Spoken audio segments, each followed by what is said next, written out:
നല്ല നാടൻ വെള്ളരി മാങ്ങ കിട്ടി കേട്ടോ. കണ്ടപ്പോഴേ എനിക്ക് കൊതി വന്നു.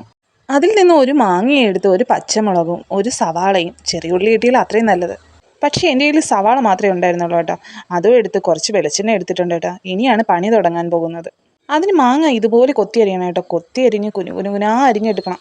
എത്രമാത്രം ചെറുതായിട്ട് അരിയാൻ പറ്റുമോ അത്രമാത്രം ചെറുതായിട്ട് അരിയണം കേട്ടോ. അതുപോലെ തന്നെയാണ് സവാളയും. ഇതുപോലെ അരിയുമ്പോൾ കരയുമെന്നുള്ള കാര്യത്തിൽ സംശയം വേണ്ട. കരയുമെന്നുള്ളത് ഉറപ്പാണ്. കാരണം കണ്ണുനീറും അത്രമാത്രം എഫക്റ്റ് ആണല്ലോ സവാളയ്ക്ക്. കൊത്തിയെടുത്തതിന് ശേഷം നമ്മുടെ മെയിൻ താരമാണ് കേട്ടോ അടുത്തെടുക്കാൻ പോകുന്നത്, നമ്മുടെ പച്ചമുളക്. അതില്ലാത്ത ഒരു കളിയില്ലല്ലോ ഇതിൽ. അതെല്ലാം ഇതുപോലെ ചെറുതായിട്ട് അരിഞ്ഞെടുക്കണം കേട്ടോ. ഇതുപോലെ സവാളയും ഈ മാങ്ങയും അരിഞ്ഞെടുത്തതുപോലെ തലങ്ങും വിലങ്ങുമായിട്ട് അരിഞ്ഞ് കൊത്തിയെടുക്കണം കേട്ടോ. ഈ മാങ്ങയിൽ പച്ചമുളക് കിടക്കുന്നുണ്ടെന്ന് അറിയാത്ത രീതിയിൽ കൊത്തിയെടുക്കണം കേട്ടോ. ഇതുപോലെ കുനുകുനാ അരിഞ്ഞെടുത്തതിന് ശേഷം അടുത്തതായിട്ട് ചേർത്ത് കൊടുക്കേണ്ടത് നമ്മുടെ ഉപ്പാണ് കേട്ടോ. ഉപ്പും കൂടി ചേർത്ത് കൊടുത്തതിന് ശേഷം വെളിച്ചെണ്ണയും ചേർത്ത് നന്നായിട്ട് മിക്സ് ചെയ്തെടുക്കാം കേട്ടോ. പറയുമ്പോൾ തന്നെ കൊതി ഊറുന്നു കേട്ടോ. ചെയ്യുന്നത് നമ്മൾ കൈ കൊണ്ട് നന്നായിട്ട് ഞരടി എടുക്കണം കേട്ടോ. അല്ലാതെ സ്പൂൺ വെച്ച് മിക്സ് ചെയ്യുന്നത് അത്ര ടേസ്റ്റ് വരത്തില്ല.